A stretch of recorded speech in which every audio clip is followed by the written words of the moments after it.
Paz de Cristo, hermanos. Muy buenas noches, sean bienvenidos a la transmisión de este domingo. Los voy a invitar que ahí en su hogar abran sus Biblias en el Evangelio de Mateo. El capítulo es 24, versículo 3. Evangelio según San Mateo, capítulo 24, versículo 3. Dice de la siguiente manera: Y estando él sentado en el monte de los olivos, los discípulos se le acercaron aparte, diciendo: Dinos, ¿cuándo serán estas cosas? ¿Y qué señal habrá de tu venida y del fin del siglo? Amén. Aleluya.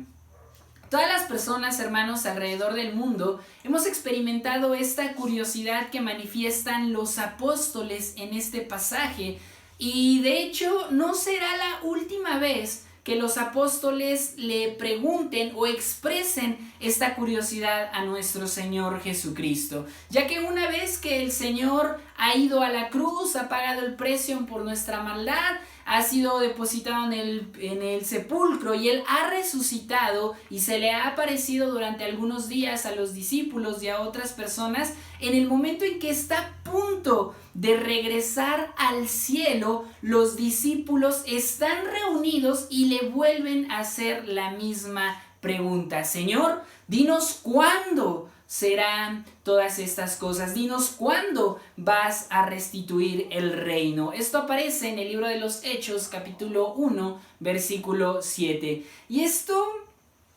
se debe, mis queridos hermanos, a que la escatología tiene algo especial que captura la atención de todas las personas y nos lleva a largas charlas sobre ellos, o en aquellos que son más conocedores del tema, los lleva a largos y acalorados debates sobre interpretación, sobre profecías y sobre las diversas posturas que pueden existir a través de las doctrinas que se han establecido a lo largo de la historia. Y es debido a esto que han empezado a surgir mensajes en las diversas redes sociales de que esto ya es el fin del mundo. Muchos incluso se han atrevido a decir que en un futuro, cuando puedan encontrar la vacuna para este virus tan tremendo, u otros dicen que ya han encontrado la vacuna, pero que bueno, están esperando a que empeoren un poco las cosas, y han atribuido que esa vacuna contra este virus, conocido como el COVID-19, será la marca de la bestia, aquella marca que se le pondrá a aquellos que acepten el gobierno del enemigo, ya sea en la mano derecha o que ya sea en la frente. También hay muchas personas que están diciendo que la iglesia del Señor vivirá la tribulación y la gran tribulación. Y la realidad es que esto, mis queridos hermanos, en lugar de ayudarnos, solamente está trayendo más miedo a la iglesia, y solamente está envolviendo a la iglesia en más incertidumbre de la que de por sí ya tenemos a través de esta pandemia que se está viviendo, a través de esta crisis que está presentándose en este tiempo. Sin embargo, mis queridos hermanos, todas esas teorías de conspiración no deben de atemorizarnos, sin importar los mensajes que te estén llegando a través de las redes sociales o lo que alguna otra persona te esté comentando. No es que ya es el fin del mundo, no es que la iglesia va a pasar la gran tribulación. Tú no te debes dejar de atemorizar, porque nosotros, como esta amada iglesia que tenemos, la iglesia apostólica de la fe en Cristo Jesús, nosotros tenemos una postura acerca de cada una de esas profecías, acerca del milenio, acerca de la segunda venida de Cristo, acerca del rapto de la iglesia. Y esta postura nosotros la conocemos como nuestros puntos doctrinales, que se encuentran en la última parte de nuestros 18 puntos doctrinales que tenemos como iglesia. Y esto precisamente, hermanos, nosotros como iglesia tenemos esa doctrina o esa postura con la finalidad de que no seamos llevados por otros vientos de doctrina que llegan a surgir generalmente en tiempos de crisis como los que estamos viviendo en estos días, mis queridos hermanos. El problema o el detalle radica en que lamentablemente no todos conocemos nuestra doctrina. Por ello, somos atemorizados por lo que dice Facebook, somos atemorizados por lo que nos envían a través de WhatsApp o a través de los diversos medios de comunicación, incluso religiosos. Nosotros somos atemorizados. ¿Por qué? Porque no tenemos el conocimiento de qué es en lo que nosotros estamos creyendo, de cuál es nuestra postura como iglesia alrededor de todo esto que se está formando. Es debido a esto, mis queridos hermanos, que esta noche veremos qué es lo que nosotros creemos como iglesia apostólica con referencia al rapto y con referencia a la tribulación. Ahora, esta postura doctrinal que nosotros tenemos, mis queridos hermanos, no es una postura solamente para vivir dentro de una burbuja y entonces creer que no nos va a pasar nada, pero que solamente estamos haciendo castillos en el aire. No, mis queridos hermanos, esta postura doctrinal que nosotros tenemos acerca del rapto de la iglesia y acerca de la tribulación y de la gran tribulación está fundamentado a través de la palabra de Dios. Bendito sea su nombre. Aleluya. Pues vamos a ver qué es lo que nosotros creemos como apostólicos. Para esto te voy a invitar que abras tu Biblia y bueno, dejemos que sea la Biblia la que hable. Vamos a abrir nuestra Biblia en la primera carta que escribe el apóstol Pablo a los tesalonicenses, en el capítulo 4, que de hecho, mira cómo aparece el título ahí en nuestras Biblias, dice la venida del Señor. ¿Qué tiene que ver o cuál es nuestra postura acerca de la venida del Señor? ¿Será que la iglesia verdaderamente tendrá que estar dentro de la tribulación o dentro de la gran tribulación, o seremos arrebatados antes que esto suceda? Vamos a ver lo que nos dice la Biblia en la primera carta de los tesalonicenses, capítulo 4, versículo 16 y 17. Dice de la siguiente manera la palabra del Señor: porque el Señor mismo, con voz de mando, con voz de arcángel y con trompeta de Dios, descenderá del cielo, y los muertos en Cristo resucitarán primero. Aleluya. Luego nosotros, los que vivimos, los que hayamos quedado, seremos arrebatados juntamente con ellos en las nubes para recibir al Señor en el aire. Y así estaremos siempre con el Señor. Aleluya. Nosotros como iglesia, hermanos, creemos en el rapto. Nosotros creemos que el Señor va a regresar, aleluya, y que cuando el Señor regrese, la iglesia de Cristo será arrebatada. Los que han muerto en Cristo serán llevados delante del Señor, y los que habremos quedado vamos a ser llevados también a la presencia del Señor. Y este suceso, mis queridos hermanos, este suceso marca el inicio de la tribulación. Mientras nosotros estemos disfrutando de la presencia de Dios, mientras nosotros estemos en las bodas del Cordero, aleluya, aquí en la tierra, mis queridos hermanos, se empezarán a desatar todos los sucesos terribles y desafortunados que aparecen en el libro del Apocalipsis. Sin embargo, hay algunos conocedores de la Biblia, no dudamos de su conocimiento, no dudamos de su interpretación. Sin embargo, la postura que ellos toman es una postura de que no, que la iglesia va a tener que vivir la tribulación. Sin embargo, mis queridos hermanos, nosotros como iglesia apostólica no creemos eso. Nosotros creemos que antes de que empiece esa tribulación, el suceso que va a aperturar eso será que el Señor vendrá y nos llevará ante su presencia. Seremos llevados a su presencia, lo que se conoce como el rapto. Ahora, déjame decirte una cita más que confirma esto. En esa misma carta, el apóstol Pablo, que está hablando de todas estas cuestiones escatológicas que la iglesia se preguntaba, de hecho en ese tiempo había gente que decía que el Señor ya había venido y que entonces no se había ido a la iglesia, y entonces Pablo está aclarando este panorama. Y en esa misma carta, solamente que ahora en el capítulo 5, versículos 9 y 10, encontramos lo siguiente. Primera a los Tesalonicenses capítulo 5, versículos 9 y 10, dice de la siguiente manera: porque no nos ha puesto Dios para ira, aleluya, sino para alcanzar salvación por medio de nuestro Señor Jesucristo, quien murió por nosotros, para que ya sea que velemos o que durmamos, vivamos juntamente con Él, aleluya. Este pasaje, mis queridos hermanos, fundamenta el hecho de que la iglesia no va a vivir ese juicio del Señor, que la iglesia no va a vivir la tribulación. ¿Por qué te digo esto? Mira cómo dice el versículo 9, mi querido hermano. Dice, porque no nos ha puesto Dios para ira.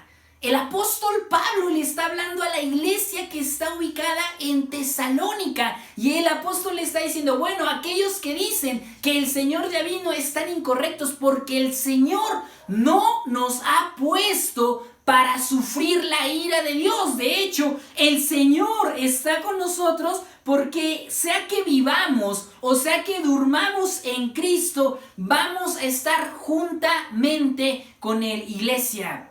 El Señor no nos ha puesto para sufrir su ira. De hecho, el Señor nos ha salvado, nos ha rescatado. Él ha pagado el precio por nosotros precisamente para que escapemos de la ira de Dios. Aleluya. Entonces, en el libro de Apocalipsis, donde se relatan los sucesos que va a haber y que la gente sufre persecución y que le pondrán la marca, ¿quién es esa gente de la que se está hablando en el libro de Apocalipsis? Bueno, de las personas que se hablan en el libro de Apocalipsis es el pueblo de Israel, no la iglesia. Nosotros debemos de entender, mis queridos hermanos, que las profecías que están contenidas dentro de la Biblia son profecías que apuntan al pueblo de Israel, no apuntan a ninguna otra nación. Lamentablemente por ahí se ha levantado mucha gente que dice que tiene nuevas profecías. No, mis queridos hermanos,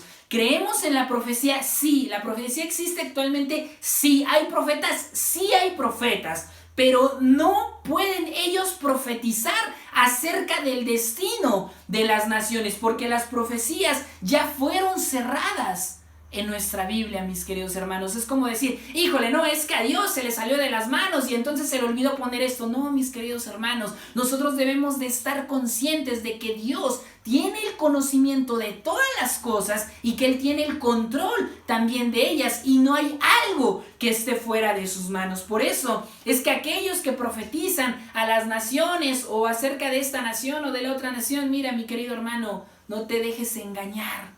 Mejor escudriña la Biblia, escudriña la palabra de Dios, y ahí te vas a dar cuenta que cada profecía fue para el pueblo de Israel. Entonces, aquellos que sufrirán la tribulación, lamentablemente se refiere al pueblo de Israel y no a la iglesia. Te repito, porque el Señor no nos ha puesto para ira, sino que el Señor nos ha puesto para salvación. Bendito sea su nombre. Ahora, ese no es el único pasaje al que podemos apelar para hablar acerca de esto.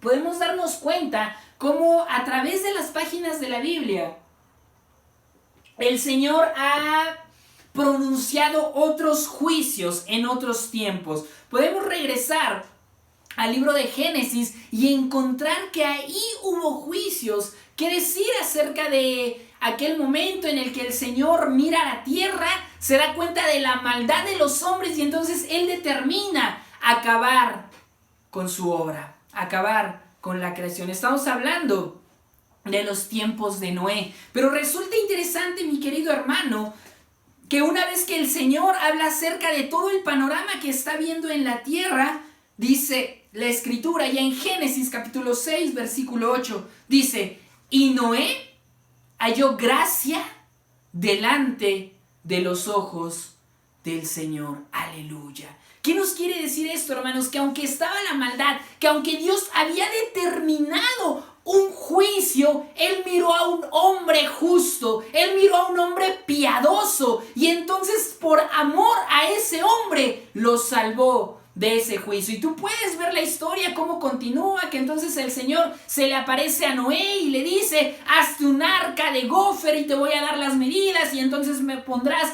a los animales y entra tú en ella y tu familia y tus hijos. El Señor libra a Noé y a su familia del juicio. ¿El juicio sucedió? Sí, pero el Señor libró a este siervo de ese juicio. ¿Qué pensar del juicio que cayó sobre Sodoma y Gomorra cuando los ángeles hablan con Abraham y entonces le dicen lo que el Señor ha determinado para esa tierra donde había tanta maldad, donde había tanta perversión? Y entonces Abraham le dice: Señor, pero si hubiera ahí algún justo, ¿no perdonarías tú a la ciudad por un justo? Y el Señor le dice: sí, Abraham, si hay un justo, yo voy a perdonar el juicio contra estas dos ciudades por un justo. Y entonces se encuentra a Lot. Una vez que Lot ve que los ángeles o que estos varones de Dios llegan a esa tierra, los recibe en su casa, pero esos hombres perversos, esos hombres malvados, quieren hacer daño a esos siervos del Señor, y entonces el Señor vuelve a extender su misericordia y libra a Lot y a su familia del juicio que cae sobre Sodoma y Gomorra. Nuevamente vemos un juicio de parte de Dios, pero nuevamente vemos cómo Dios libra a su pueblo, cómo Dios libra a aquellos hombres justos de los juicios. El último ejemplo que te quiero dar, hay otros, pero bueno, el último que quiero hablarte acerca de esto lo encontramos en Egipto, al hablar acerca de las 10 plagas que el Señor envió en contra de Faraón. Sin embargo, ahí dentro de Egipto, en medio de toda esa crisis que ellos estaban experimentando, nosotros podemos encontrar una tierra, la tierra llamada de Gosén. Particularmente, esa tierra es la tierra que el Faraón le dio a José para que ahí habitara su padre y todos sus hermanos, que era una buena tierra para ganado, porque ellos se dedicaban a la cría de animales. Y podemos ver cómo esas plagas empiezan a azotar a Egipto casi en su totalidad, pero nos podemos dar cuenta cómo en esa tierra donde habitaba el pueblo del Señor, los escogidos del Señor, la tierra de Gosén era guardada de la ira de Dios. Se estaba ejecutando un juicio para Egipto, sí, pero nuevamente vemos al Señor teniendo cuidado de sus hijos. ¿Por qué, mis queridos hermanos? Porque el Señor nos ha puesto para salvación y no para ira. Bendito sea el nombre del Señor. Ahora, esos no solamente son los pasajes que nosotros podemos recurrir o hablar acerca de ellos para comprobar nuestra postura doctrinal de que la iglesia, de que nosotros, mis queridos hermanos, no vamos a vivir la tribulación. En el mismo libro de Apocalipsis, donde se habla acerca de todas estas cosas, mira lo que el Señor le dice nuevamente a su iglesia. Apocalipsis capítulo 3, versículo 10, dice de la siguiente manera: por cuanto has guardado la palabra de mi paciencia, yo también te guardaré de la hora de la prueba que ha de venir sobre el mundo entero para probar a los que moran sobre esta tierra. Aleluya. Cuando venga esta cuestión, mis queridos hermanos, de la tribulación y de la gran tribulación, eso también es un juicio por parte de Dios. Ya vimos cómo Pablo le dice a la iglesia: es que el Señor no te ha puesto para ira, sino para salvación. Ya vimos cómo en el Antiguo Testamento el Señor ejecutó juicios, sí, pero también salvó a los justos, también salvó a su pueblo. Y ahora vemos en la revelación hermosa que el Señor le está mostrando a Juan acerca de los últimos tiempos, lo que sucede, lo que hace. Y mira, este pasaje corrobora nuevamente nuestra postura doctrinal de que nosotros como iglesia no vamos a vivir la tribulación ni la gran tribulación. Antes de que eso suceda, mis queridos hermanos, aleluya, nosotros seremos llevados al cielo, vamos a ser raptados de esta tierra para encontrarnos con nuestro Señor y participar de las bodas del Cordero. ¿Por qué te digo esto? Porque mira cómo lo relata el Señor. Dice, yo también te guardaré de la hora. O sea, el Señor no solamente nos va a salvar de la prueba que va a caer sobre este mundo, mis queridos hermanos. No solamente nos va a librar del juicio, sino también de la hora. ¿Qué quiere decir esto, mis queridos hermanos? Del momento en que eso va a suceder. Nos libra del juicio, pero también de ese momento donde va a suceder. Aleluya. Entonces, hermanos, nosotros debemos de estar tranquilos, nosotros debemos de estar confiados, a pesar de lo que aparece en las redes sociales, a pesar de esos mensajes un tanto amarillistas y tremendistas que estoy seguro han llegado a tu celular o has escuchado que alguien los ha mencionado. No, es que esa vacuna es la marca de la bestia, o es que ya tienen el chip, no, y es que ahora ya viene todo esto del control mundial y entonces ya va a subir el anticristo. Mis queridos hermanos,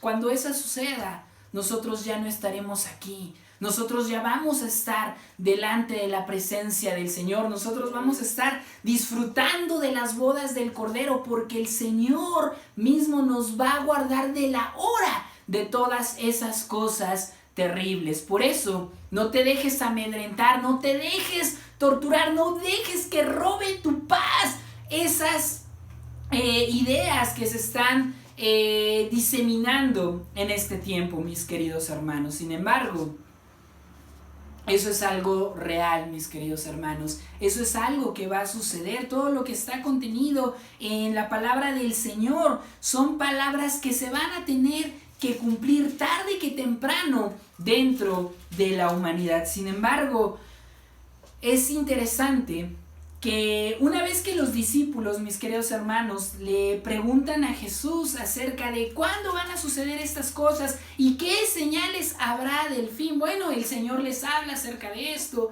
habla acerca de los terremotos, de los rumores de guerras, de la persecución, bueno, habla todo eso.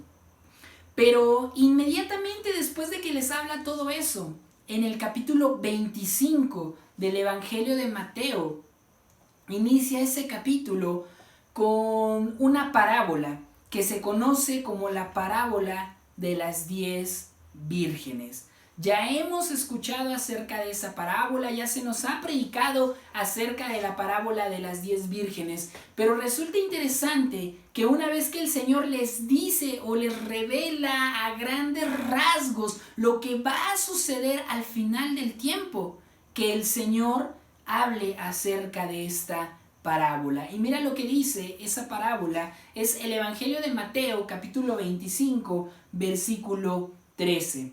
Velad, pues, porque no sabéis el día ni la hora en que el Hijo del Hombre ha de venir.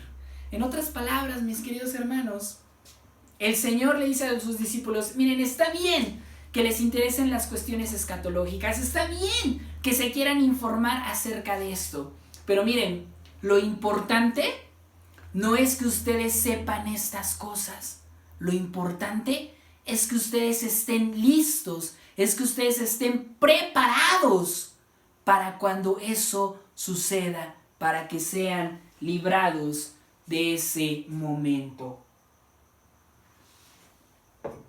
Te repito, a todos nos interesa o nos llaman la atención estas cuestiones escatológicas, pero no debemos de desviarnos, mis queridos hermanos, en engancharnos con eso y enfrascarnos en eso. No, debemos de conocer las señales, sí, pero debemos de estar preparados. El Señor les deja claro esto a través de la parábola de las 10 vírgenes, porque mira, algo tremendo acerca de esto es que va a haber gente, va a haber miembros de las iglesias. Escucha esto, hermano, amigo.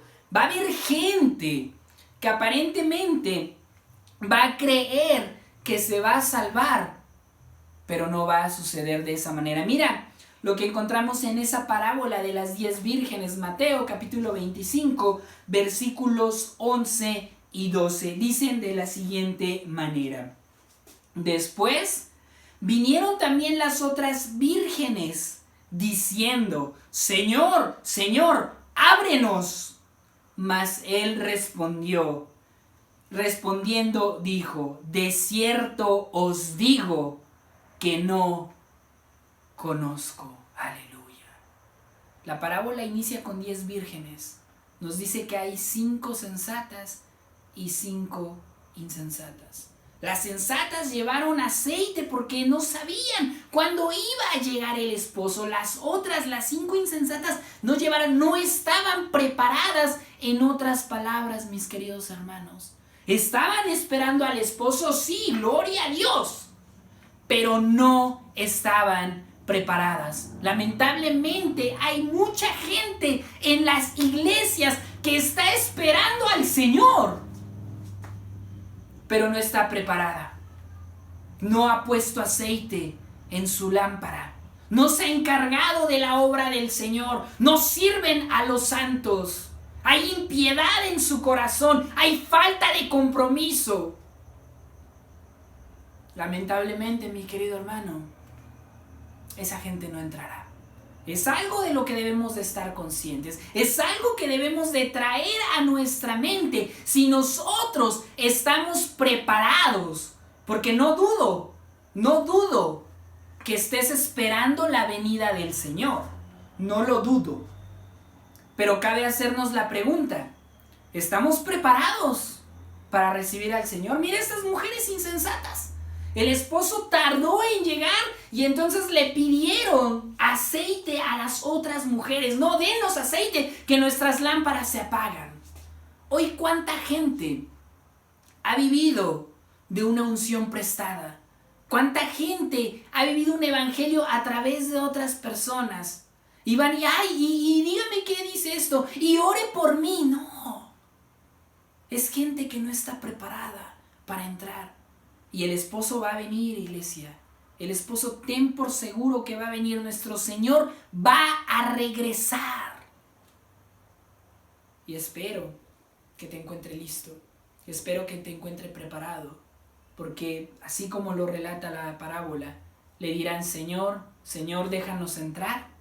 Y el Señor les dirá: no te conozco, porque no estás preparado. Pero, ¿qué diferencia con las otras vírgenes? Mateo capítulo 25, versículo 10, dice de la siguiente manera: pero mientras ellas iban a comprar, se refiere a las 5 vírgenes imprudentes, que ellas iban a comprar el aceite, dice: pero mientras ellas iban a comprar, vino el esposo, aleluya, y las que estaban preparadas entraron con él a las bodas, aleluya, y se cerró la puerta. El Señor va a venir como ladrón en la noche. No sabemos la hora, no sabemos el día. Lo único que sabemos, hermanos, es que Él va a venir y nosotros debemos de estar preparados para cuando el Señor venga. Bíblicamente, hablando acerca del aceite, mis queridos hermanos, eso tipifica la presencia del Señor. Eso tipifica la unción del Espíritu Santo sobre la vida de cada uno de nosotros. ¿Estás preparado para recibir a tu Señor? ¿Te has preparado a través de esta cuarentena? Esta cuarentena nos ha llevado a tener ese tiempo que a lo mejor no hubiéramos tenido para buscar el rostro del Señor, para escudriñar su palabra, para tener comunión los unos a los otros. Es a través de esta prueba, mis queridos hermanos, que nosotros podemos darnos cuenta si verdaderamente hemos estado preparados para cuando el Señor venga. Te repito, una vez que los discípulos preguntaron acerca: Señor, dinos las señales, dinos cuándo, el Señor les habló. Pero cierra este asunto con la parábola de las 10 vírgenes, diciéndoles: no se equivoquen, Así ustedes supieran la hora. Lo importante no es eso. Lo importante es estar preparado para cuando ese acontecimiento suceda. La escatología, mis queridos hermanos, no nos ha sido dada para infundir miedo. De hecho, es todo lo contrario. La escatología nos ha sido dada para que estemos prevenidos y preparados de las cosas que sucederán en un futuro. Para eso tenemos la escatología, no para, ay, uy, qué miedo lo que dice el Apocalipsis, ay, mira qué cosas tan terribles. No, mis queridos hermanos, es para que entonces nos preparemos y no pasemos esas cuestiones. Ahora, el apóstol Juan, al terminar el libro de Apocalipsis, recibe una bienaventuranza por parte de Dios, la cual dice que es para los que guardan las cosas contenidas en ese libro. Dice, bienaventurado aquel que guarda y hace conforme a lo que está contenido en este libro. Ya que el libro de Apocalipsis, hermanos, fue escrito para que tengamos esperanza y no para que seamos presas del temor. Quiero terminar con el texto que aparece en Apocalipsis 3:10, un texto que analizamos en estos momentos, y dice de la siguiente manera: por cuanto has guardado la palabra de mi paciencia, yo también te guardaré de la hora de la prueba que ha de venir sobre el mundo entero para probar a los que moran sobre la tierra. Si tú y yo, mi querido hermano, hemos guardado la palabra del Señor, el Señor nos va a guardar de la hora y de la prueba que se viene sobre el mundo entero para probar a los que moran en la tierra. Bendito sea el nombre del Señor. Por todo esto, mi querido hermano, amigo que nos escuchas, hoy quiero invitarte a que esta noche seamos como esas vírgenes prudentes que estaban listas para recibir al esposo. Que tú y yo estemos listos para recibir a nuestro Señor. No que nos preocupemos de que si ya está la marca de la bestia o que si no. Que sin importar lo que está sucediendo, nosotros estemos confiados y nosotros estemos seguros, porque hemos guardado su palabra, que Él nos va a guardar de la hora y de la prueba que se viene, porque eso va a suceder, pero debemos de estar listos para ello. Ahí en tu hogar, inclina tu rostro y pídele al Señor que nos ayude. En el nombre de Jesús. Padre eterno, Dios todopoderoso, aquí estamos delante de tu presencia, oh bendito, porque donde 2 o 3 se congregan en tu nombre, tú estás ahí, aleluya. Y yo sé que tú estás ahí en cada hogar, estás con cada familia, Padre eterno, oh, envolviéndolos con tu amor, con tu bondad, Señor, aleluya. Oh, guárdanos, Padre. Guárdanos de que seamos presas del temor, del miedo, Señor, de la paranoia que se está gestando alrededor del mundo. Guárdanos, oh Señor, que no nos enganchemos, Padre eterno, con aquella gente, Señor, que se levanta supuestamente en tu nombre y dice esto y dice aquello. No, Señor, que nosotros no descansemos en los profetas falsos. Mejor que acudamos a la palabra profética por excelencia, que es tu palabra, que es la Biblia, que para eso no la has dejado, Señor. Oh, aleluya. No para traer temor o miedo. Ay, es que va a suceder esto. Ay, es que va a suceder aquello. No. Que no descansemos en eso, Señor, sino que eso nos lleve a estar preparados para el momento de tu venida gloriosa, Señor Jesucristo. Oh, que busquemos tu unción, que que busquemos tu unción del Espíritu Santo, Padre eterno, a través de tu palabra, a través de la comunión, a través de la oración, Señor, para que cuando esas cosas sucedan, Señor, tú nos lleves de ti, Señor. Seamos raptados de esta tierra, te encontremos en el cielo, y mientras la tribulación sucede aquí en la tierra, oh bendito, nosotros estaremos contigo en las bodas del Cordero, celebrando tu victoria, Padre, celebrando tu regreso. ¡Aleluya! Oh Señor, trae paz, trae consuelo a tu iglesia. Oh, echamos fuera todo temor en el nombre poderoso de Jesucristo, porque tú eres nuestro Padre, Señor, y tú nos guardas, Padre, y nos infundes aliento aún en medio de todas estas cosas. Guarda el corazón, guarda la mente, guarda los oídos de mis hermanos, para que no se dejen engañar, Señor Jesús.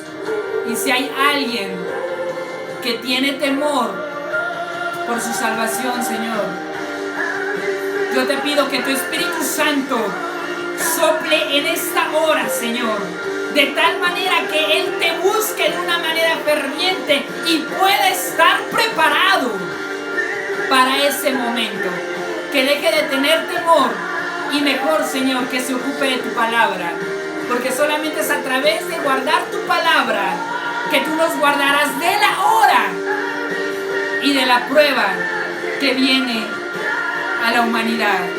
Gracias te doy, Señor, en el nombre poderoso de Jesucristo. Amén. Aleluya. Gloria a tu santo y poderoso nombre, Señor.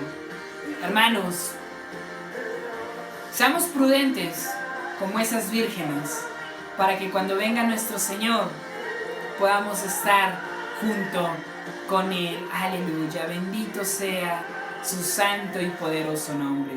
Como siempre, mis queridos hermanos, es un gusto estar con ustedes, aunque sea a través de este medio electrónico, a través de esta plataforma. Reciban un saludo de su servidor, pero también reciban un saludo de parte de mi familia, mis queridos hermanos. Los extrañamos, queremos verlos, queremos saludarlos, abrazarlos, escuchar los testimonios de poder, porque yo sé que el Señor ha estado con ustedes, yo sé que el Señor los ha guardado, aleluya. Pero ya pronto, mis queridos hermanos, ya pronto nos podremos ver y entonces alabar y glorificar juntos el bendito nombre de nuestro amado Señor Jesucristo. Terminaremos con el último pasaje de la Biblia. La gracia de nuestro Señor Jesucristo sea con todos vosotros. Amén. Apocalipsis 22, 21. Dios los bendiga, mis queridos hermanos.